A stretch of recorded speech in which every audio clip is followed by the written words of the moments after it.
Entonces estamos de nuevo, iglesia, ¿sí? Y continuamos explorando la primera carta de Juan, ¿sí? La primera epístola de Juan, primera de Juan. La semana anterior, en la sesión anterior, logramos explorar los primeros 3 capítulos. Obviamente los leímos de corrido, solo disertamos sobre ciertos pasajes, pero hay mucho más por explorar, hay mucho más por sacarle, ¿cierto?, de la mano del Padre. El Señor ha colocado una carga especial en nuestro corazón en estos últimos tiempos, ¿sí? De dar a conocer su palabra, de que tengamos ese fuego por la palabra. ¿Por qué? Porque a medida que se van dando señales y demás, y que todo el mundo comienza a decir, estamos en los tiempos finales, estamos en los últimos tiempos. Recordemos que llevamos 2000 años estando en los últimos tiempos, ¿sí? La iglesia desde su inicio, los primeros cristianos y en toda la historia de la iglesia, todas las generaciones han pensado que son la última, y por eso se han guardado, se han cuidado el tesoro y el depósito de Dios. Cuando las generaciones comienzan a relajarse, es cuando el enemigo empieza a hacer su obra, porque incluso lo dice Jesús, ¿cierto?, en Mateo: pero cuando el Hijo del Hombre regrese, ¿hallará fe en la tierra? O sea, ¿hallará quien esté esperándolo, quien esté creyendo en él? El amor de muchos se apagará. Entonces es muy interesante cómo todas las generaciones han mantenido ese tesoro y han visto que pueden ser la última generación, y como las 10 vírgenes, ¿cierto?, como las 5 de ellas que eran sensatas, han guardado el depósito de aceite, sí, han guardado su depósito de aceite, porque en cualquier momento puede llegar el novio. Pero cuando se levantan generaciones que ya dicen, no, el novio ya vino, ya esto, ya lo otro, ya la resurrección ocurrió, y empiezan a confundir cosas, se empiezan a relajar, y de alguna manera se empieza a cumplir también la escritura.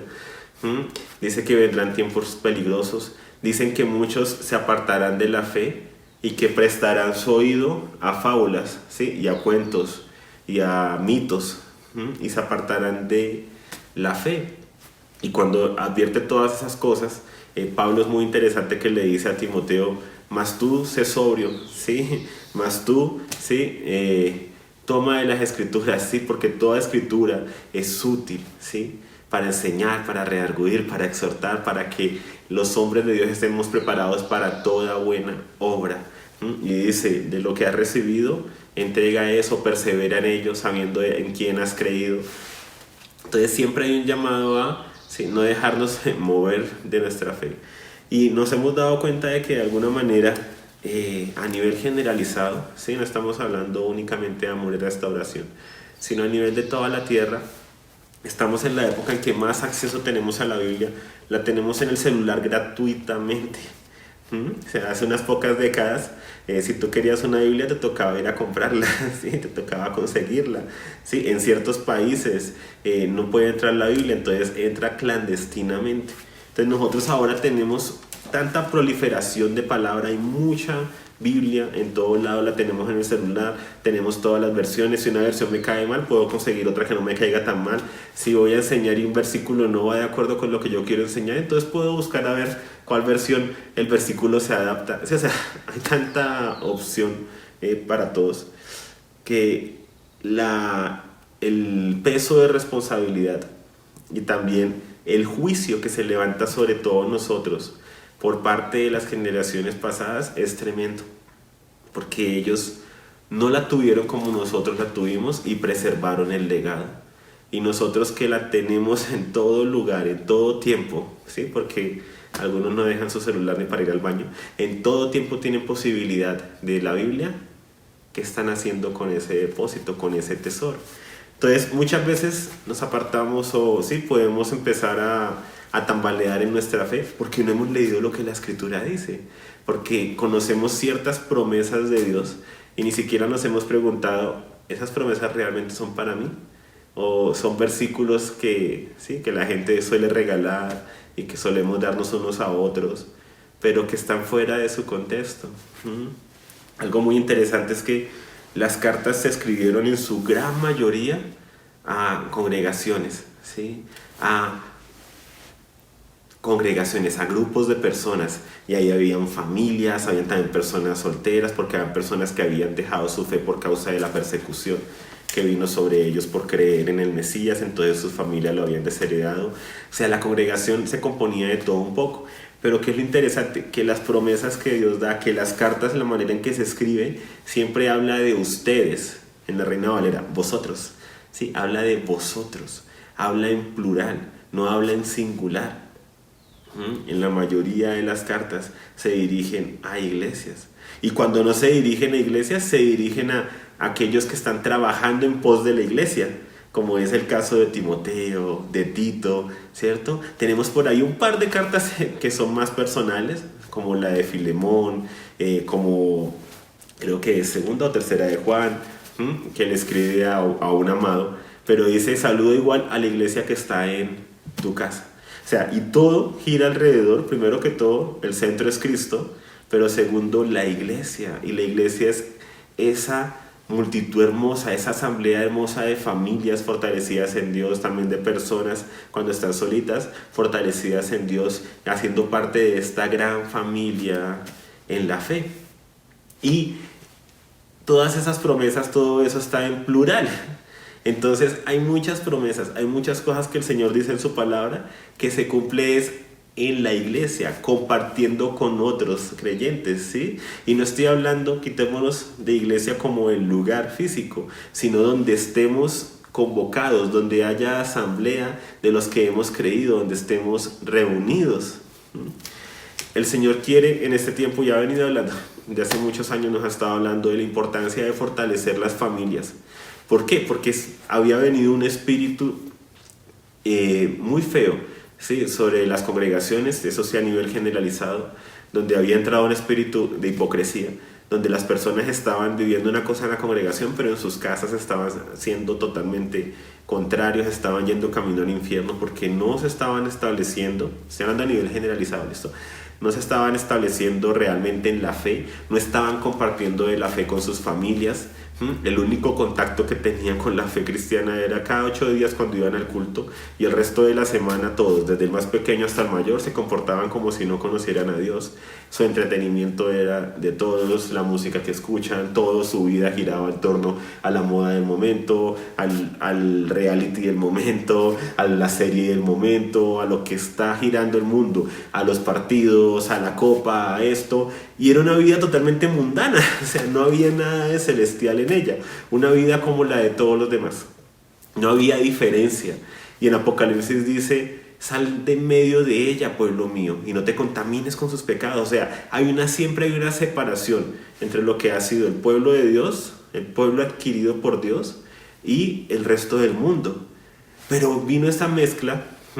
Entraron miles de personas a la fe cristiana, ¿sí? Explotaron las mega iglesias, ¿sí? Con una intención muy bonita, obviamente, de todos, ¿sí? Tenemos la intención siempre de expandir ese reino de Dios, y qué bonito cuando vemos esa explosión. Pero de alguna manera muchas personas llegaron, ¿sí? Y empezaron a hacer del cristianismo aquello que criticábamos del catolicismo, que la gente se llama católica, pero va a misa, medio la escucha porque se distraen todo el tiempo, y luego el resto de la semana siguen haciendo lo que quieren, ¿sí? Sin saber ni siquiera lo que dice su fe. Y comenzó a pasar ese fenómeno en el cristianismo. Entonces muchos niños, ¿sí? Hijos de pastores, de líderes, hijos de la iglesia, llegaban a los 16 años, a los 18 años, y se alejaban de la congregación. ¿Por qué? Porque antes estaban obligados, pero sin convicción, porque no veían en casa un ejemplo de parte de sus padres.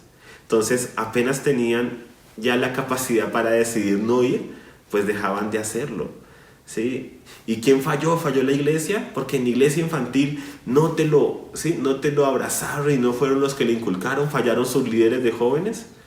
No, realmente los que fallaron primero que todo fueron los padres, porque es a los padres a los que el Señor les dice en casa que instruyan a sus hijos, ¿sí? Que la ley, cuando lea la ley a Moisés, ¿sí? Que se la den a sus hijos, ¿sí? Estando en el camino, al levantarse, al acostarse. O sea, él asume que en todo tiempo, primero, que en la mayoría del día vamos a estar compartiendo tiempo de calidad con nuestros hijos. Y segundo, que ese tiempo no lo vamos a desperdiciar únicamente hablando de películas y de fútbol y de banalidades, sino que vamos a invertirlo en darles palabra y en hacer crecer a nuestros hijos espiritualmente. Entonces vino todo este fenómeno que las familias, sí, en su gran mayoría, sí, sabemos que siempre ha habido un remanente fiel, sí, sí. Tenemos siempre que estar viendo, ¿cierto? Examinándonos a nosotros mismos, como le dice Pablo en sus cartas, ¿cierto? Examínate a ti mismo para ver si estás en la fe. El que crea está firme, mire que no caiga. Tenemos que estar viendo nuestras vidas, nuestra familia, nuestro testimonio y ser muy sinceros delante de Dios si realmente estamos en la fe, ¿sí? O si nada nos diferencia del mundo. Entonces, en ese contexto, sabemos la importancia de la familia. Pero no podemos irnos al otro extremo, ¿sí? Le digo por mí mismo, ¿sí? De entonces creer que a Dios únicamente le importan las familias y entonces Él no se preocupa por las personas solteras, no se preocupa por la congregación. No, no, no, no. Es necesario hacer lo uno sin dejar de hacer lo otro.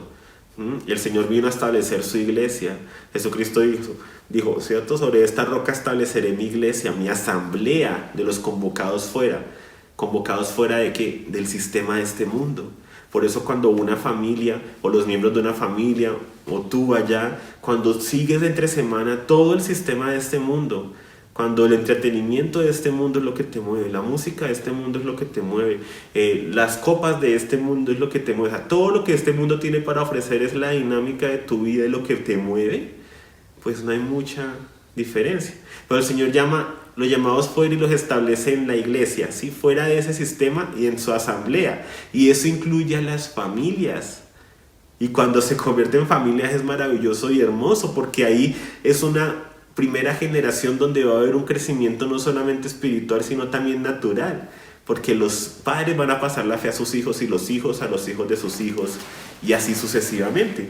Pero el Señor no quita, ¿sí? Con ese tema la iglesia. Necesitamos congregarnos, necesitamos, ¿sí? Estar juntos, necesitamos reformar cosas en las iglesias, definitivamente. No podemos, ¿cierto? Volver simplemente a todas las cosas que estaban antes y continuar de pronto dividiendo la familia como algunas sucede en algunas congregaciones, donde de alguna manera van todos al culto, pero cada quien por aparte.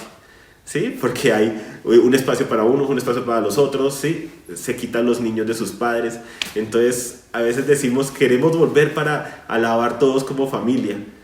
Pero cuando íbamos a los servicios en la mayoría de congregaciones, realmente no alabábamos como familia, porque los niños no podían estar con sus padres, ¿sí? En algunas ocasiones se hace escuela dominical, entonces otras partes de la familia estaban arriba tomando un curso, mientras otros estaban en el servicio.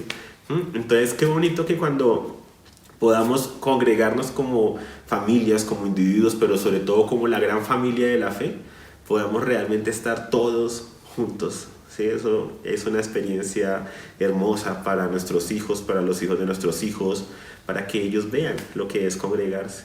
Entonces, el Señor ha estado haciendo un llamado muy fuerte, ¿sí? Y es importante que tú en tu hogar seas testimonio, seas luz. Sí, que el amor de Dios brilla a través tuyo, que la luz de Dios brilla a través tuyo, ¿cierto? Y parte de todo eso que estoy mencionando es lo que habla Primera de Juan.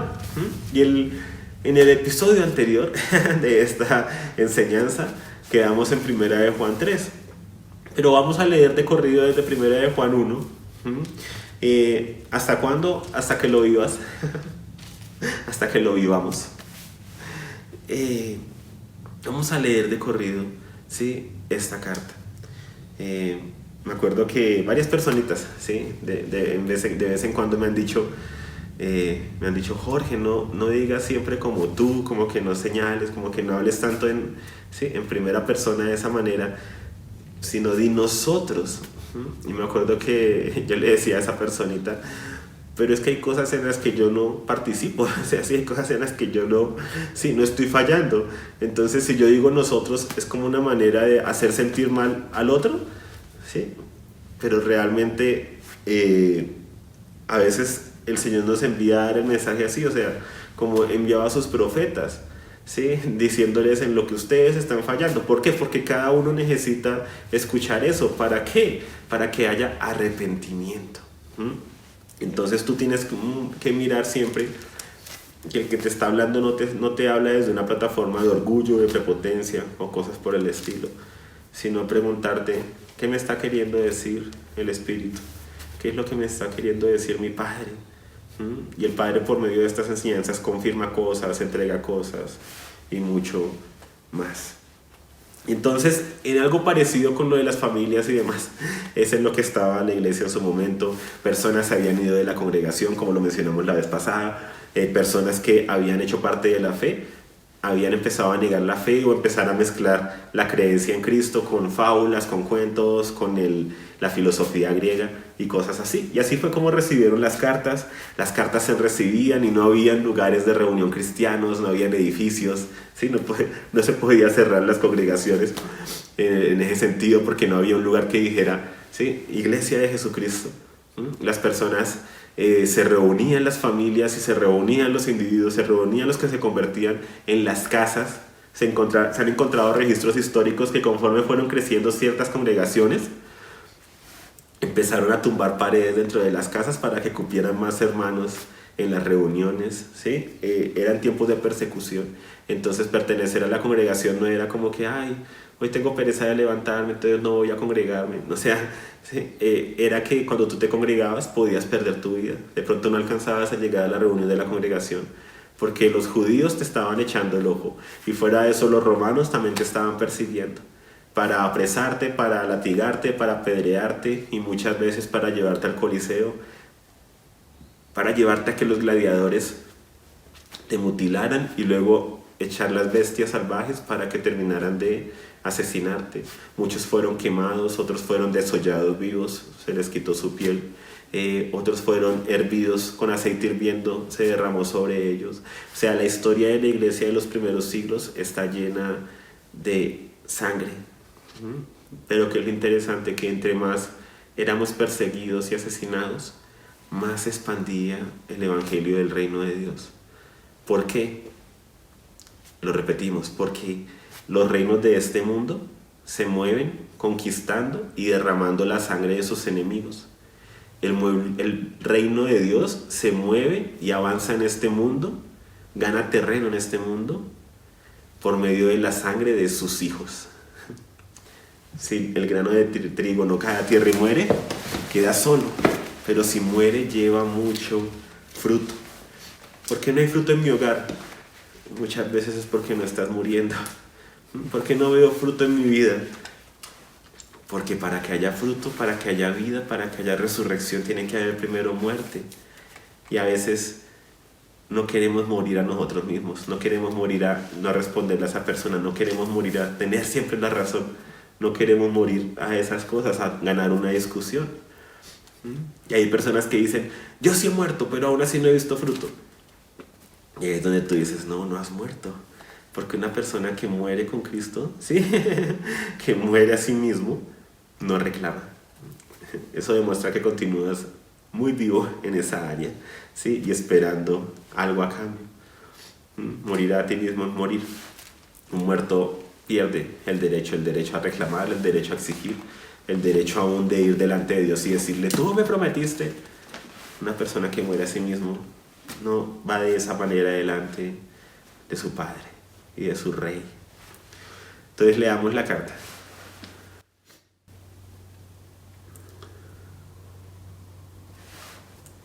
Lo que era desde un principio, lo que hemos oído, lo que hemos visto con nuestros ojos, lo que hemos contemplado y palpado en nuestras manos acerca del verbo de la vida, porque la vida fue manifestada y la hemos visto y damos testimonio y les anunciamos la vida eterna, la cual estaba ante el Padre y nos fue manifestada.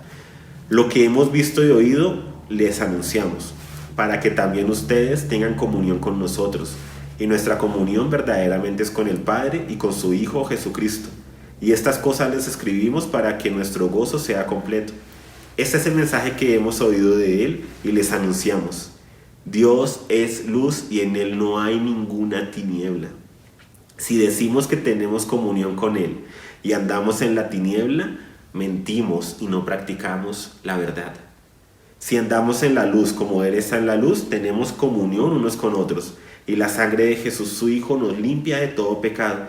Si dijéramos que no tenemos pecado, nos engañamos a nosotros mismos y la verdad no está en nosotros. Si confesamos nuestros pecados, Él es fiel y justo para perdonar nuestros pecados y limpiarnos de toda maldad. Si decimos que no hemos pecado, lo hacemos mentiroso y su palabra no está en nosotros. Hijitos míos, estas cosas les escribo para que no pequen. Y si alguno hubiera pecado, Paracletos, abogado, ayudante, tenemos ante el Padre a Jesucristo, el justo, el cual es también la propiciación por nuestros pecados, y no solo por los nuestros, sino también por los de todo el mundo. Y en esto sabemos que lo hemos conocido, si guardamos sus mandamientos. El que dice, yo lo conozco, y no guarda sus mandamientos, es un mentiroso, y la verdad no está en él. Pero el que obedece su palabra, en este verdaderamente se ha perfeccionado el amor de Dios. En esto pues sabemos que estamos en él. El que dice que permanece en él, debe andar como él anduvo. Amados, no les escribo un mandamiento nuevo, sino un mandamiento antiguo que tenían desde un principio. El mandamiento antiguo es la palabra que escucharon. Sin embargo, les escribo un mandamiento nuevo, que es verdadero en él y en ustedes. Porque la tiniebla se va alejando y la luz verdadera ya resplandece. El que dice estar en la luz y aborrece a su hermano, está en la tiniebla. El que ama a su hermano permanece en la luz, y en él no hay tropiezo. Pero el que aborrece a su hermano está en la tiniebla, y anda en la tiniebla, y no sabe para dónde va, por cuanto la tiniebla le cegó los ojos. Les escribo a ustedes, hijitos, porque los pecados les han sido perdonados a causa de su nombre. Les escribo, padres, porque han conocido al que es desde un principio. Les escribo, jóvenes, porque han vencido al maligno. Les acabo de escribir, niñitos, porque han conocido al Padre. Les acabo de escribir, padres, porque han conocido al que es desde un principio. Les acabo de escribir, jóvenes, porque son fuertes y la palabra de Dios permanece en ustedes y han vencido al maligno. No amen al mundo ni las cosas que hay en el mundo. Si alguno ama el mundo, el amor del Padre no está en él. Porque todo lo que hay en el mundo, la pasión de la carne, la codicia de los ojos y la soberbia de la riqueza, no proviene del Padre, sino del mundo. Y el mundo está pasando y sus deseos.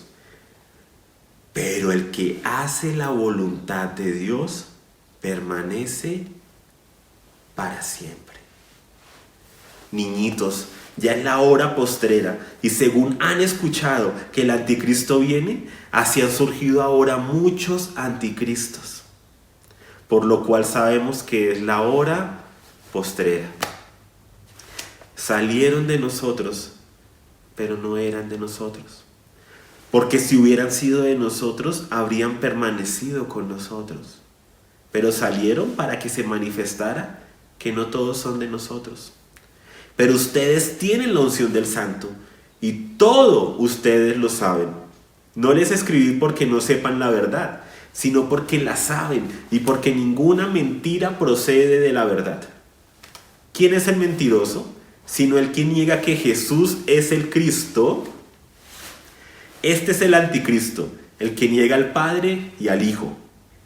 Todo el que niega al Hijo tampoco tiene al Padre. El que confiesa al Hijo también tiene al Padre. Lo que ustedes escucharon desde un principio, permanezca en ustedes. Si lo que escucharon desde un principio permanece en ustedes, permanecerán en el Hijo y en el Padre.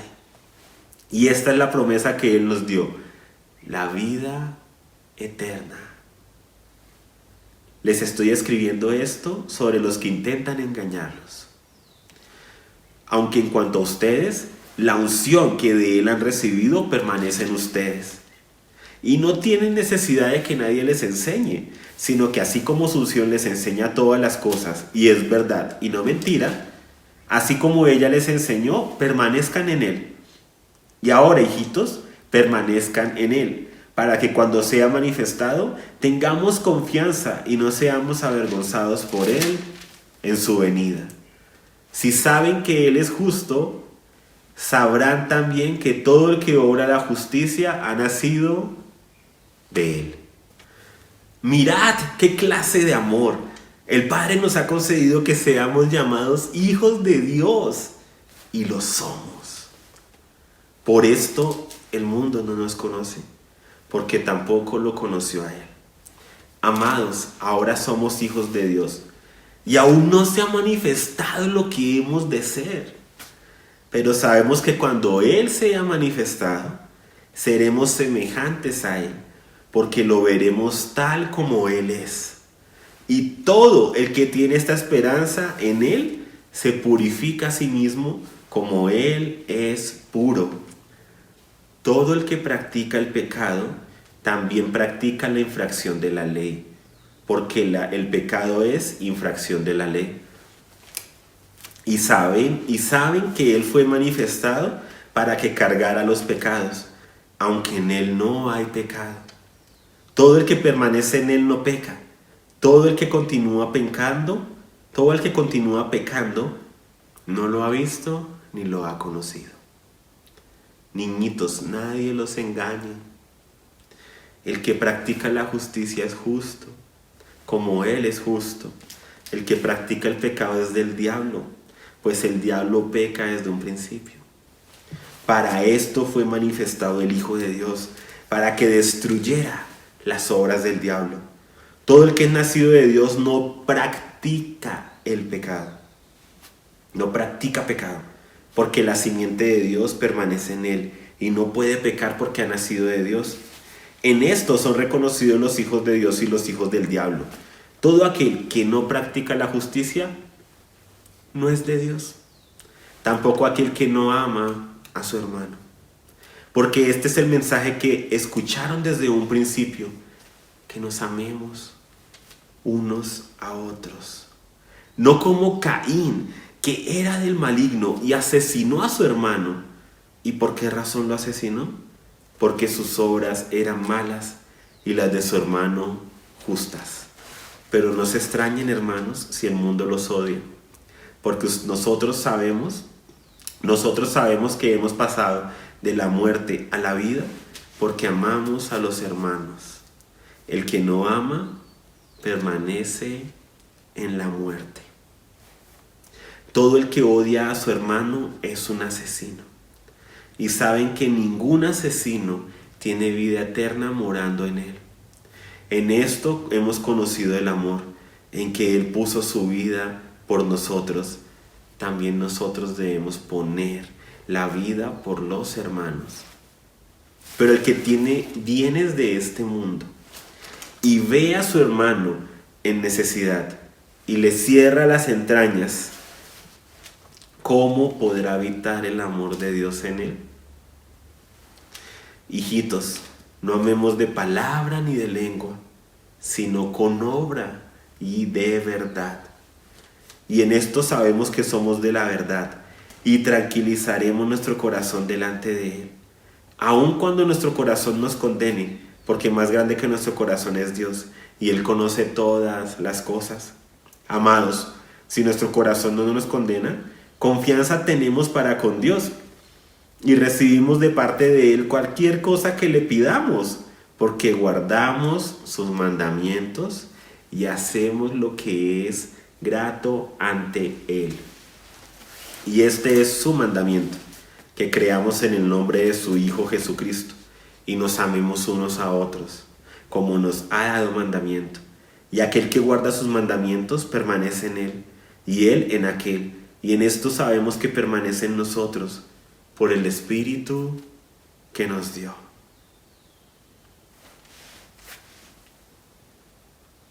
Amados, no crean a todo espíritu, sino prueben los espíritus si proceden de Dios, porque muchos falsos profetas han salido al mundo. En esto conozcan el Espíritu de Dios. En esto conocen el Espíritu de Dios. Todo espíritu que confiesa que Jesucristo ha venido en carne es de Dios. Y todo espíritu que no confiesa a Jesús no es de Dios. Y este es del anticristo, del que han escuchado que viene y ahora ya está en el mundo. Hijitos, ustedes son de Dios y los han vencido, pues mayor es el que está en ustedes que el que está en el mundo. Ellos proceden del mundo, por eso hablan de parte del mundo y el mundo los escucha. Nosotros procedemos de Dios. El que conoce a Dios nos escucha. El que no procede de Dios no nos escucha. Por eso conocemos el espíritu de la verdad y el espíritu del error. Y es tan precioso. Como decíamos la vez pasada, Juan no se va con rodeos. Juan no es un posmoderno, ¿sí? Que donde toda la verdad es relativa y donde no puedo decir algo porque de pronto se ofende algún hermano en la congregación y se va de la congregación. Sí, o sea, a veces nosotros, como decía la vez pasada, a veces queremos tener más amor que Dios. O sea, queremos mostrar nuestro amor y como sí, ser más santos y más justos que Dios. Y a veces podemos llegar a pensar que el proclamar una verdad es ser faltos de amor. Cuando Dios al que ama disciplina, ¿qué es disciplinar? Entrenar, enseñar, instruir, guiar y azota a todo el que recibe por hijo. Azota, castiga, pone un castigo sobre él. A todo el que recibe ¿qué? Por hijo. Entonces a veces sí, nosotros nos vamos como por los laditos, como que no queremos, sí, de pronto que se ofenda a alguna persona en la congregación. Pero si una persona se ofende por la verdad, eso está muy bien, o sea, es necesario porque la verdad, somos la sal del mundo, ¿no? La verdad, la palabra, dice que es como una espada. Es interesante. Pensemos por un momento, si nosotros pudiéramos escoger cómo describir la palabra de Dios, de pronto preferiríamos términos más suaves. No, es un bálsamo que refresca. ¿Y qué es lo hermoso? Que en la palabra también habla de esas cosas. Diríamos, es como una pomada. Pero muy interesante que en varias ocasiones la palabra se describe a sí misma como una espada. Pero lo interesante es que muchas veces cuando se lee eso, muchas veces pensamos en una espada de esas de guerra, ¿cierto? Para ir y matar y demás. Pero la expresión que utiliza ahí para hablar de la palabra como espada se asemeja más a un cuchillo de carnicero con el cual se hacen cortes específicos. Muchas veces pensamos en el soldado romano, pero no caemos en cuenta de que Pablo de pronto también estaba pensando en el sacerdote. Y el cuchillo de carnicero es con el cual el carnicero expertamente, no a la loca, sino expertamente corta y hace el corte adecuado para que la carne quede lo mejor, ¿sí? Para separar, ¿sí? La carne, ¿cierto? De la grosura, para separar la carne del hueso. Y dice que la espada, ¿cierto? Penetra hasta lo más profundo, hasta la división del alma y del espíritu, hasta la división de las coyunturas para discernir los pensamientos de los hombres. Entonces, cuando algo te parezca muy duro, cuando una palabra te parezca que te está llegando muy profundamente, eso es sano. Sí, eso es sano porque requerimos examinarnos a nosotros mismos, requerimos ser confrontados por la palabra de Dios, ¿sí? Por el Señor. Entonces es hermoso porque Juan es muy blanco y negro, como lo decía la vez pasada. O están en luz o están en tinieblas. O están en la verdad o están en la mentira. O son hijos de Dios o son hijos de Satanás. O aman o no conocen a Dios, ¿sí? O guardan los mandamientos de Dios o no lo conocen, ¿sí? O aman a Dios o no lo aman, ¿sí? Y el que me ama guarda mis mandamientos. Y no solo eso, el que ama a Dios ama a su hermano. Dices amar a Dios, pero tienes bienes para ayudar a alguien y escuchas su testimonio, pero te haces el que no es contigo y no ayudas pudiendo ayudar. ¿Cómo podrás decir que el amor de Dios habita en ti? Y Juan es muy así, es tan sencillo, esta carta es tan hermosa, es tan... Sí, cualquiera la puede entender, un niño, un adulto, un anciano. Sí, todos nosotros la podemos entender. Así es la escritura, es sencilla y es para los sencillos. A veces hemos acuñado este término de los entendidos. ¿Y saben algo? Es un término que la iglesia nunca utilizó de la manera en que lo utilizamos nosotros. ¿Y saben quiénes sí utilizaban ese término? Los gnósticos.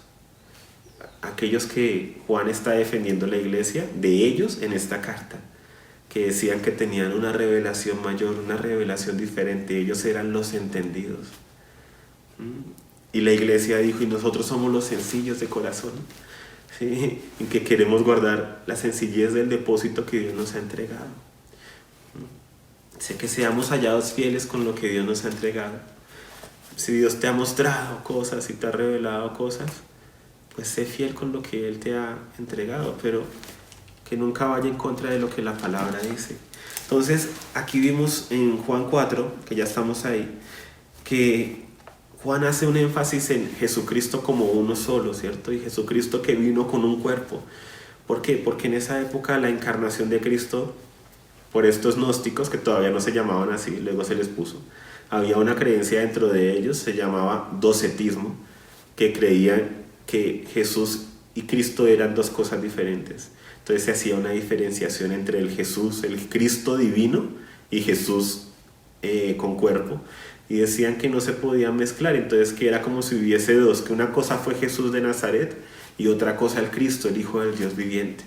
Tengamos cuidado cuando se empieza a separar a Jesús, porque eso es una herejía. ¿Qué es una herejía? Una enseñanza que va en contra de el compendio bíblico, una enseñanza que va en contra de lo que la iglesia siempre ha creído. Eso es una herejía, algo que va en contra del contexto de la escritura, no tomando un versículo y sacándolo fuera de contexto, sino que viendo toda la escritura ya concuerda. Entonces lo que recibimos debe concordar con ella. Cuando algo va en contra de lo que la escritura ha dicho, es cuando se dice que es una herejía. Y ellos empezaron a hablar de Jesús como a dividirlo. Entonces tengamos cuidado cuando empezamos nosotros de pronto a diferenciar y a menospreciar. No, ¿para qué leo de la vida de Jesús y de lo que Él enseñó si ahí todavía Él no había sido glorificado? Entonces lo más importante es después de que Jesús resucita. Y empezamos a dividir sutilmente a Cristo. Y nos alineamos más con los falsos maestros que con lo que dice la escritura. Tengamos cuidado, estamos en tiempos peligrosos. Pero algo también hermoso es que dice, ellos proceden del mundo y por eso hablan de parte del mundo y el mundo los escucha. Y ellos se hacían llamados seguidores de Cristo, sino que veían a Cristo como algo diferente. Y hoy en día pasa lo mismo. Entre más el mundo busca ser políticamente correcto y aceptar cualquier pensamiento y cualquier doctrina, se levantan congregaciones donde se acepta el antidiseño de Dios. El diseño de Dios es hombre y mujer, ¿cierto? El matrimonio. El diseño de Dios es el orden biológico que Él ha dado, el orden natural de las cosas, que el hombre se junte con la mujer. Y tenemos alrededor del mundo supuestas iglesias cristianas que están aceptando un antidiseño. ¿Y qué hace el mundo? Los aplaude. ¿Por qué? Porque se parecen a ellos. Tenemos iglesias cristianas que celebran todas las fiestas que el mundo pueda celebrar. ¿Y qué hace el mundo? ¡Wow! Tan chévere, ¿sí? En esta iglesia sí son chéveres. Yo le decía a los jóvenes hace mucho tiempo y siempre les he dicho, tengan cuidado cuando alguien les diga que ustedes son cristianos chéveres. Tengan cuidado cuando alguien los alabe de esa manera. Cuando alguien les diga, uy, es que tú sí eres un cristiano chévere, no eres como ese cristiano que no toma, que no bebe, que lee su Biblia, es que tú eres chévere, tú no estás aún hablándole de Dios todo el tiempo, tú no estás ahí como con la fe en todas las cosas, tú eres chévere, tú puedes ir con nosotros a tomarte un trago, tú eres chévere, tú vas a la discoteca con nosotros, eres chévere. ¿Por qué eres chévere? Porque eres parte de ellos. Porque no has cumplido el llamado de Apocalipsis. Sal de en medio de ella, pueblo mío, y no te contamines con sus obras. Estás actuando como el mundo, y dice, ellos proceden del mundo y por eso hablan de parte del mundo y el mundo los escucha. ¡Qué chévere! ¿Sí? Tú hablas de lo que nosotros hablamos y sigues lo que nosotros hablamos, te apasiona lo que nos apasiona a nosotros. ¿No te debería apasionar Cristo? O sea, en medio de ese alcanzar a otros, sí, que no nos perdamos en medio de la cultura que nos rodea, es el llamado. Y es interesante, ¿no? Y dice, nosotros procedemos de Dios, el que conoce a Dios nos escucha. El que no procede de Dios no nos escucha. Por eso conocemos el espíritu de la verdad y el espíritu del error.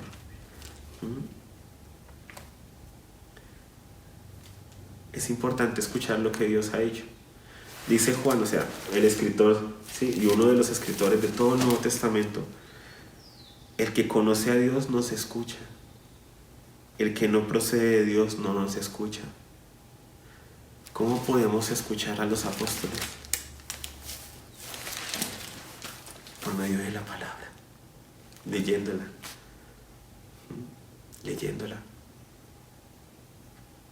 Ya lo que les digo, Satanás busca atacar, ¿cierto? Los tres pilares de la fe, los tres pilares nuestros, la fe, la esperanza y el amor. La fe en la palabra también la busca atacar, que no la leamos, que no tengamos esperanza en ella y que no la amemos. Debemos amar la palabra porque es un legado, porque salió de la boca de Dios. Debemos amarla porque ella da testimonio de Jesucristo. Tampoco podemos caer en bibliolatría, pero algunos por decir que no quieren caer en bibliolatría, ¿sí? De idolatrar la Biblia, terminan idolatrando cualquier otra cosa. O sea, terminan no haciendo ni lo uno ni lo otro. Si lo amamos, escuchemos lo que ellos dicen, escuchemos lo que Dios ha dicho y lo que continúa hablando. Y la palabra de Dios es viva y eficaz y continúa hablando. Démosle el lugar que le corresponde. Versículo 7 en adelante del capítulo 4 de Primera de Juan. Recordemos lo que hablábamos la otra vez. Esas cartas se leían en las casas ahí, donde rompían los muros para que cupieran más familias, más personitas en la fe, la familia de la fe. Y leían las cartas, pasaban aviones. En esa época no pasaban aviones, eran soldados romanos con sus perros y demás, ¿sí? Pasaban también los guardias de los sanedrines y demás, judíos buscando a ver a quién estaba en la fe. Muchas veces los seguían, salían de la sinagoga y los seguían a ver a qué casa iban para ver dónde se estaban congregando los cristianos. Muy interesante todo lo que acontecía. Entonces en esa atmósfera estaban ellos, recibían las cartas y era como las leían, en medio de la persecución, en medio de todo.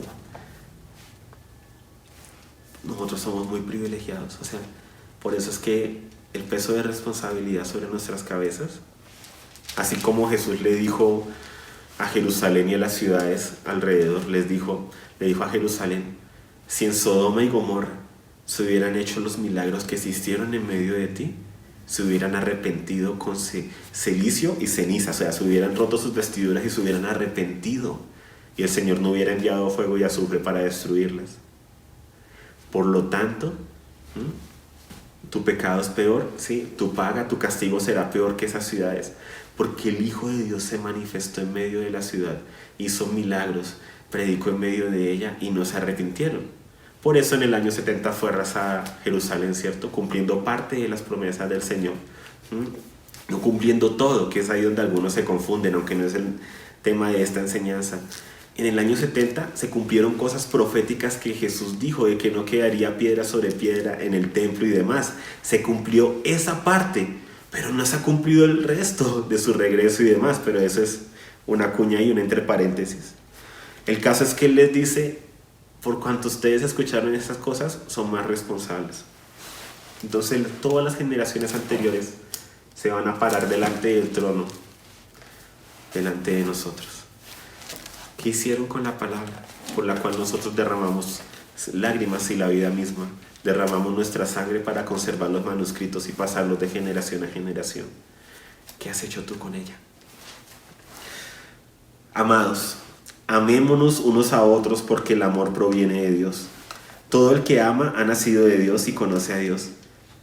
El que no ama no conoció a Dios porque Dios es amor. En esto fue manifestado el amor de Dios en nosotros, en que Dios envió al mundo a su Hijo unigénito para que vivamos por medio de Él. En esto está el amor, no en que nosotros hayamos amado a Dios, sino en que Él nos amó y envió a su Hijo como propiciación por nuestros pecados. Amados, si así nos amó Dios, también nosotros debemos amarnos unos a otros. cómo amamos, como ya lo he dicho antes, ¿sí? No de palabra ni de lengua, sino con obra y de verdad. Y cómo amamos, como Él lo ha enseñado en los evangelios, Jesucristo. Ama a tu enemigo, ora por el que te persigue. ¿Cómo amo a mi enemigo? Orando por él. O sea, orando. O sea, esa es una manera de demostrar el amor, es un hecho. Si alguien te pide algo prestado, no se lo niegues. Si tu enemigo te pide algo, dáselo. ¿Cómo amo a mi hermano? O sea, no hiriéndolo. ¿Sí? El amor es dar, es entregar. El amor no busca lo suyo, entonces no siendo egoísta, no haciendo las cosas por egoísmo. O sea, ¿cómo amo? ¿Sí? Nosotros sabemos cómo amar. Cuando alguien nos hace algo malo, nosotros de inmediato detectamos, nos sentimos mal y sabemos que no nos está amando. Pero a veces cuando se nos dice que amemos, es como que nos complicamos, ¿no? Como que tenemos que sentarnos 2 horas a disertar. Pero, ¿qué es el amor? O sea, nos hacemos los bobos, por decirlo de alguna manera, por no utilizar otra palabra. Sí, nos hacemos los bobitos. O sea, tú sabes lo que es amar. O sea, tú sabes que gritar a tu hija o gritar a tu hijo no es amor. Tú sabes que hacerle mala cara a tu mamá no es amor. Tú sabes que si alguien te dice algo y tú ni siquiera hablas, haces así con los ojos, ¿sí? Estás siendo displacente con esa persona, la estás teniendo por poco, eso no es amor. Tú sabes que si alguien te pide algo, si te pide en la calle y tú tienes con qué darle y dices, no, ahora no tengo, eso no es amor. Y fuera de eso, eso es mentir, o sea, doble pecado. Tú sabes que si tú pasas por la cocina y ves que están los platos sucios, pero de pronto no es tu turno hoy de lavar los platos, pero ves que el otro está muy cansado, igual toma los guantes y lava los platos, porque sabes que eso es amor. No te haces el que no viste nada. Tú vas por la habitación y ves de pronto que a tu mamá se le cayó algo y podrías ir a ayudarla, pero es que voy de carrera, voy a hacer esto, y sigues derecho. Pues eso no es amor.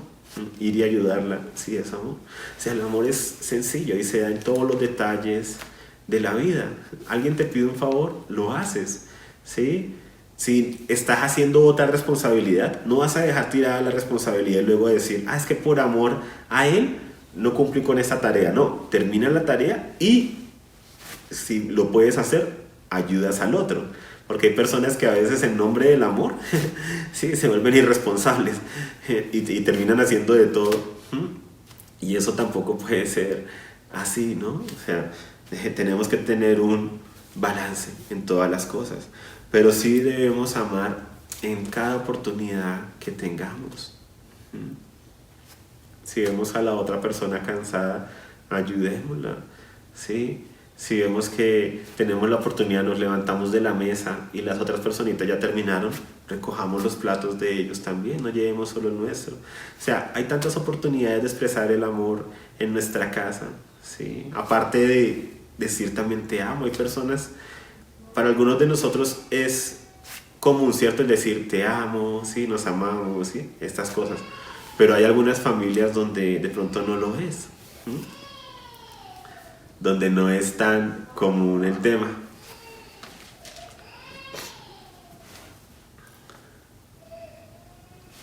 Entonces, a veces el solo hecho de decir te amo, de decir esas palabras, de pedir perdón, eso es amar. Y dice aquí que esa es la marca de que provenimos de Dios, de que hemos nacido de Dios. De nuevo, Juan no se va por los laditos, es muy directo. Amados, amémonos unos a otros, porque el amor proviene de Dios. Todo el que ama ha nacido de Dios y conoce a Dios. El que no ama no conoció a Dios, porque Dios es amor. El que no ama no conoció a Dios, porque Dios, ¿qué? Es amor. Y es tan tremendo porque el amor, ¿sí? Es una característica, es una prueba, es central para nuestra relación con Él. A Dios nadie jamás lo vio. Si nos amamos unos a otros, Dios permanece en nosotros y su amor ha sido perfeccionado en nosotros. En esto conocemos que permanecemos en Él y Él en nosotros, en que nos ha dado de su Espíritu. Es tan hermoso, a Dios nadie jamás lo vio. Si nos amamos unos a otros, Dios permanece en nosotros y su amor ha sido perfeccionado en nosotros. A Dios nadie jamás lo vio, pero cuando amamos, otros pueden ver a Dios por medio nuestro. Y por eso es tan importante el amor, por eso es tan importante el no engañarnos a nosotros mismos, por eso es tan importante este tiempo que estamos teniendo en familias, en las casas, y aquellos que no tienen familia, con los que conviven en sus casas. Y si tú estás solo en tu hogar, si aún ahí estás conociendo a Dios como Padre, sí, dice que aunque mi padre y mi madre me dejaren, con todo el Señor me recogerá. No estamos solos, aún ahí tú puedes interceder por la iglesia, aún ahí tú puedes conectarte a los grupos, aún ahí tú puedes, ¿cierto?, establecer conexión con el resto de la congregación. Pero es importante que en las oportunidades que tenemos de amar, no dejemos de hacerlo, iglesia. Que podamos amar como Dios ama, ser amados, ¿sí?, como Dios nos ha amado, y dar del amor que hemos recibido. Si nos amamos unos a otros, Dios permanece en nosotros y su amor ha sido perfeccionado en nosotros. ¿Cuál es una señal de madurez? Perfección en la Biblia, recordemos, perfección es madurez. ¿Cuál es la señal de una persona madura, de un hombre espiritual, de una mujer espiritual? Que ve muchas visiones, que tiene muchos sueños. No, la señal de madurez espiritual es el amor. Nada que hacer. La señal de madurez espiritual es el amor. Por eso es lo que más ataca a Satanás, por eso es lo que más busca que se enfríe en los últimos tiempos, porque no quiere una iglesia madura que le haga frente. Quiere iglesia inmadura, quiere personas inmaduras que estén hablando de Pepito me hizo daño, mi jefa me mira mal, hoy en el almuerzo me miraron mal mis compañeros. O sea, ¿quiénes hablan así? Los niños. Y muchas veces escuchamos eso de personas grandes que hacen parte de la iglesia de Cristo, que no han sido perfeccionados en amor. Y Satanás feliz, porque a mayor inmadurez, menor poder, y Él puede avanzar. Y recordemos que nosotros estamos para ser esos contenedores del reino de las tinieblas y avanzar el reino de la luz. Contenedores no de que lo contenemos, de que lo contenemos como una pared que impide que Él avance, y avanzamos es el reino de la luz. Entonces, una iglesia inmadura es el sueño de todo demonio, de todo espíritu inmundo, sí, de toda potestad. Una iglesia inmadura que no ejerza autoridad. Una iglesia madura ama. Y por eso la iglesia de los primeros siglos dio su vida. Los apóstoles dieron su vida, dieron su sangre. Esteban en Hechos dio su vida. Pero aunque estaba siendo apedreado, amó. Oró por los que lo estaban apedreando. No les tengas en cuenta este pecado. Perdónalos porque no saben lo que hacen, como oró Jesús. Y así fue la iglesia. A mayor persecución, mayor amor. A mayor persecución, mayor entrega. Mayor compromiso, mayor darse en los detalles pequeños. Y cuando tú aprendes a dar en los detalles pequeños, pues ya lo grande no te va a quedar grande. ¿Sí? Porque si aprendes a amar con aquellos con que convives, a tus hijos, a tus padres, a tu cónyuge, si aprendes a amar a esas personas tan imperfectas que les conoces todas las imperfecciones, no te va a quedar grande amar a un extraño. Porque ya has aprendido a perdonar la ofensa constante, porque es la dinámica familiar, se da mucha ofensa, ¿cierto? O nos sentimos más bien muy ofendidos por cosas que nada que ver, y ahí aprendemos a perdonar y a amar. Es un lugar de entrenamiento. Amados, que su amor sea perfeccionado en nosotros. No porque digamos, el Señor en una intercesión nos llevó a otro nivel. O sea, sí, qué bonito, o sea, no estoy desestimando eso, estoy diciendo que si una persona dice el Señor me llevó a otro nivel, pero sale a hablarle mal a sus empleados, o sale a hablarle mal a su jefe, o sale a hablarle mal a su esposa, sale a hablarle mal a sus hijos, trata mal a los demás, o sea, ¿a cuál nivel? ¿Y cuál Señor? El Señor, cuando nos lleva a un nuevo nivel, es un nuevo nivel de entrega, de amor, de compromiso, de darnos a los demás. Su amor ha sido perfeccionado en nosotros, ¿sí? Si nos amamos unos a otros, mostramos la madurez. Entonces, que en esta época y siempre nos hallemos fieles a Dios y que se vea una iglesia madura con autoridad, que ama a pesar de, que ama sin condición y que perdona aunque tenga la razón, perdón. Amar sin condición y perdonar, aunque tengamos la razón. Continuamos a la próxima. Hasta la próxima, iglesia. Los amamos.